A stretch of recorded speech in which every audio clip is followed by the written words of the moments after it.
Hi, hello. Welcome to another episode of Isaiah's Newsstand. It's your host, Isaiah Edwards. The date is October 30th, 2022. It is the eve of Halloween. Sunday. Spooky, wookie, wookie. Um, let's see. Sadly, I don't think I'm gonna be doing any podcasting stuff Monday. So, hopefully, in advance. Hopefully, you guys have an amazing Halloween, fun times. If you want to make it spooky, kooky. If you get a chance, you're listening to this. Tell me your costume. I'd like to know. I'm always interested in that. I will say though, more times than not, I'm not a big dress up guy on the day. Like I said, I'm not the spookiest guy. I don't maximize my Halloween. But what is it? I was technically Bandit Keith for Halloween.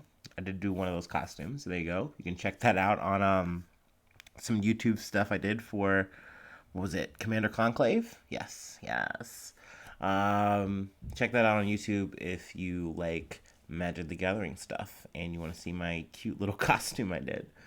But let's see here. No, I guess we can say some food stuff because I went to a party. I did a little bonfire action. Turns out less about the bonfire, more about the party, and that was totally fine with me. Though bonfire was there for the record.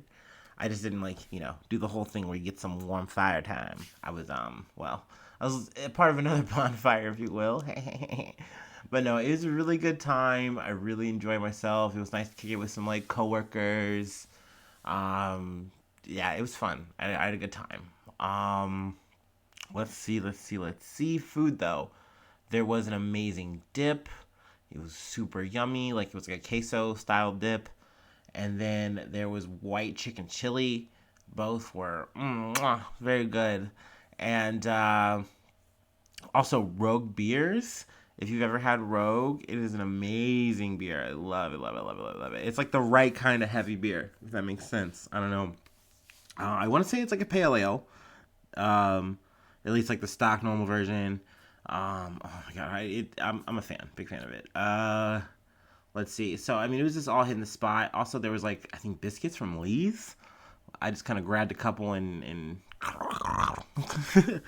but yeah, it was good. It was lit. It was fun. Good and lit. We can get into some news now though. Let's see. Sadly, yeah, there's one silver lining in all of this that I got for you guys today. Sorry in advance. Kind of bummer time. But we can start off with something I got from CNN. This is like an update thread kind of thing. But essentially, there was a big crush that happened. More or less just like a crowd surge situation that happened in let's see, what is the district called? Itaewon. But it is a nightlife district, in Seoul, South Korea.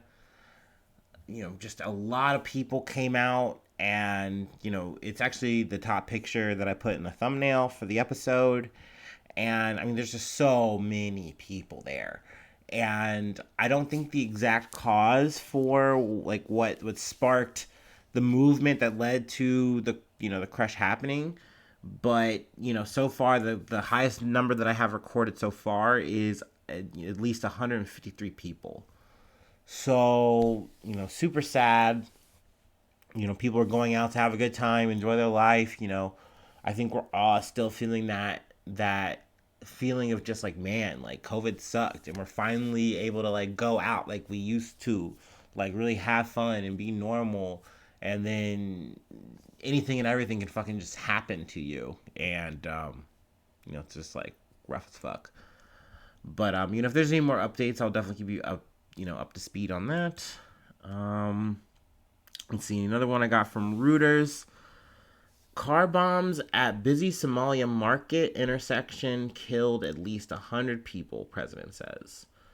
So this took place in Somalia's let's see.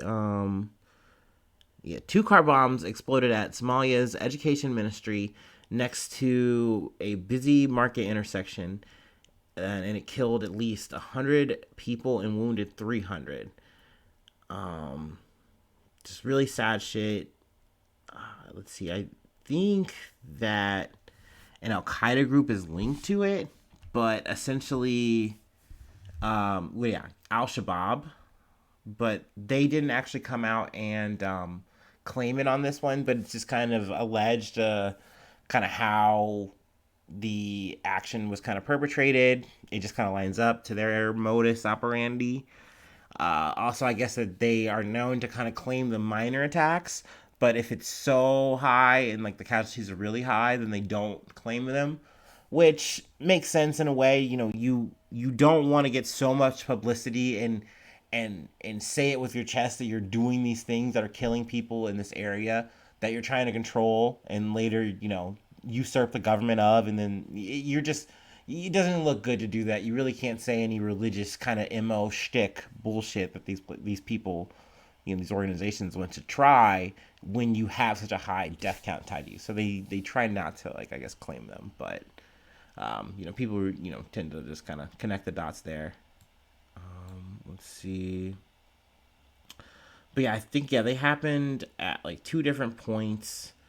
And yeah, like I initially had saw yesterday this had happened, and I was like, okay, it's gonna be bad. And then I, you know, got an update to see the number was just so much higher. So, you know, super sad, super unfortunate yet again. I know I say that a lot on this podcast, saying it a lot today. And I'm probably going to have to keep saying it. But I don't know. I don't think I've covered much in Somalia, so this is also maybe a good entry point for the podcast, I guess you could say. So maybe I can kind of do some more digging and diving, or see what kind of falls into my lap, and, you know, go from there. Let's see, in some other news, I got this from Yahoo News / the USA Today. 6 people shot outside Pittsburgh church during funeral service for shooting victim. So, let's see. What is the name of?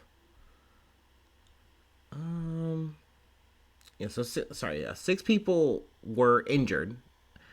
And it was in a shooting that took place outside. They're not sure if any of the like violence like came inside the funeral during, or inside the church during the funeral, but yeah, just I can't imagine. And that's the thing. Like I said, I don't have all the details yet. I hopefully maybe can find some more information as like they kind of develops or whatever. But I know they've detained 2 people of interest. They were detained late Friday. But there's just not too many details in terms of like, you know, why did they do this? Were they doing this, you know, because of the person who was shot or someone who was at the funeral? Let's see, I did find the name. Sorry, there. John James Hornias Jr. Oh no, he captured the moment. So I'm trying to think. Does it not have the name?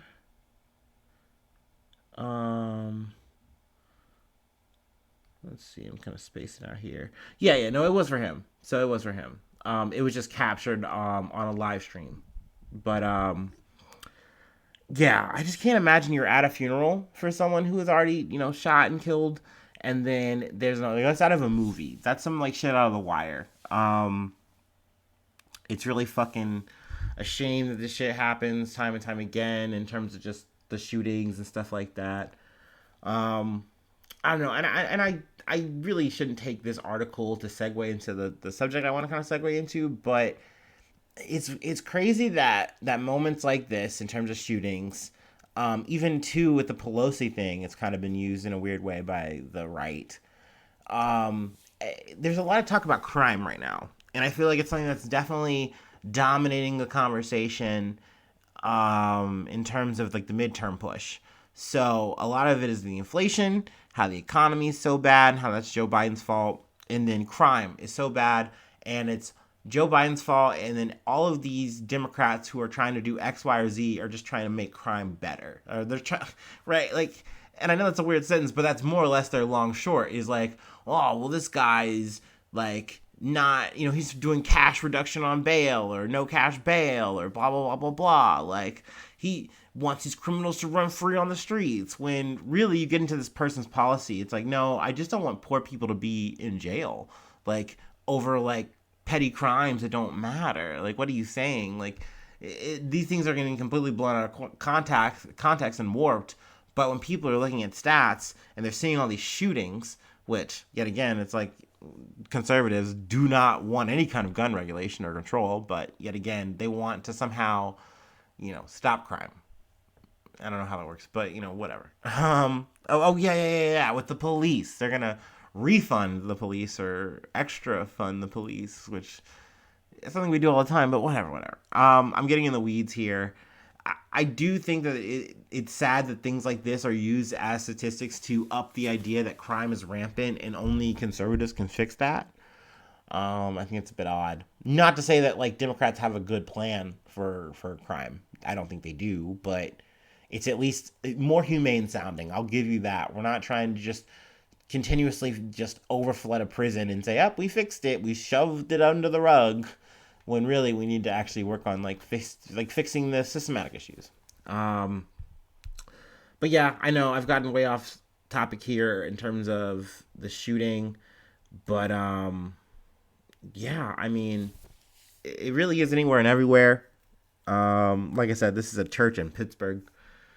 It is a Destiny of Faith church as well. That's the name of the church. But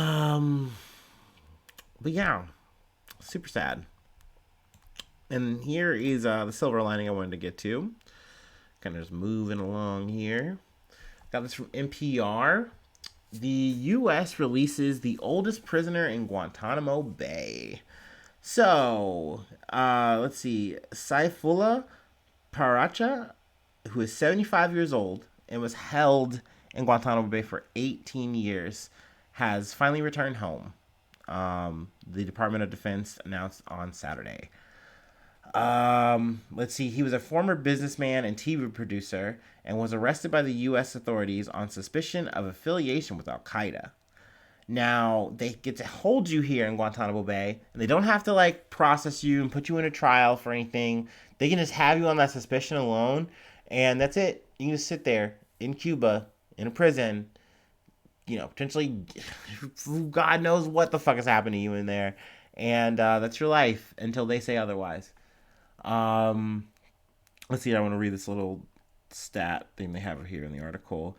With Paracha's return home, 35 detainees remain at Guantanamo Bay, according to the Department of Defense. 20 are eligible for transfer, and 3 are eligible for a review board. 9 others are involved in the military commission process, and 3 detainees have been convicted. Now, I imagine Biden has said he's in the process of reducing Guantanamo Bay and then hopefully in the future closing it, which is, funny because when he was vice president and Obama was president, the play was we're going to close Guantanamo Bay. That was one of the things that I was super stoked to hear and was part of the reason I wanted to vote for him was, I'm thinking, hey, Guantanamo Bay is going to finally get fucking shut down because that would be, ethical. And then, hey, maybe weed will get legalized. I was really optimistic back then. But here we are, still open. But, I guess we're making quote-unquote steps towards it. And hopefully we are, because there's just no reason for a place like Guantanamo Bay to be open.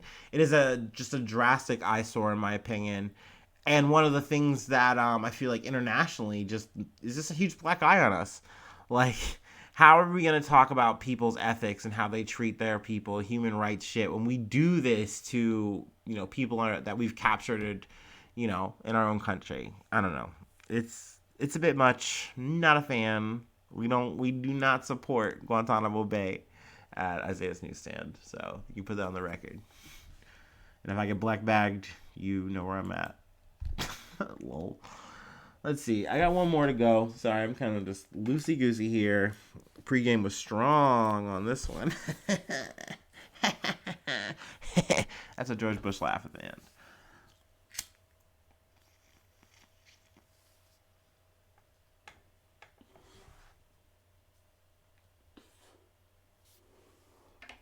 Ooh.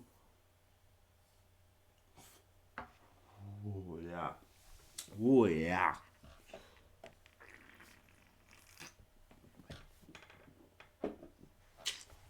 Okay. Okay. All right. Um, this last one I got from Reuters.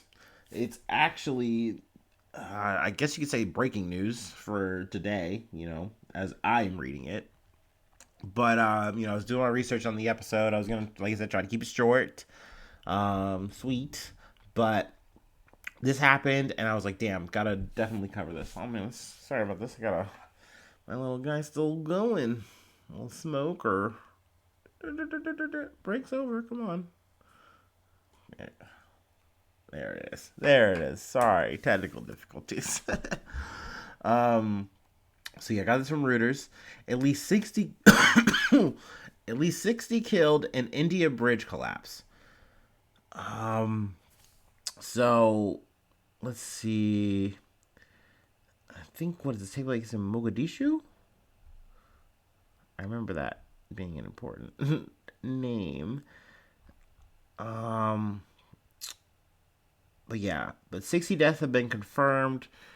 Um, let's see, yeah, it was pedestrian bridge over the river in in western Indian state of Gujarat or Gujarat collapsed, plunging hundreds of people into water. Officials said.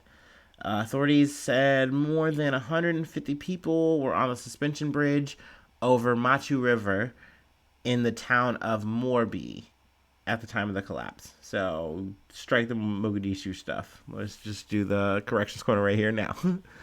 um, but yeah, it's super sad when like just things like that happens. Maybe there's a chance that like, hey, it could have been like something that is preventable. We don't know yet. Like I said, this literally just happened. I figured, hey, I'd at least put this up. If I get any updates, maybe I'll put it in a bonus. Maybe I'll cover it in the next, free episode, what have you. What is it? It does say at the end here. Man, I wonder where I got the Mogadishu from. That just kind of came into my head. My bad. Actually, that probably is for the maybe the other thing. Who knows? It's gonna live in my head rent free for a couple days. But let's see. Yeah, the incident comes ahead of elections in Gujarat, which are expected to be held by the year end, with current term of Modi's ruling party ending in February 2023. So, yeah. That's more or less the episode, guys. Sorry. I know it's a little bit once again, a relaxed fit over here. We're kind of living in loose jeans.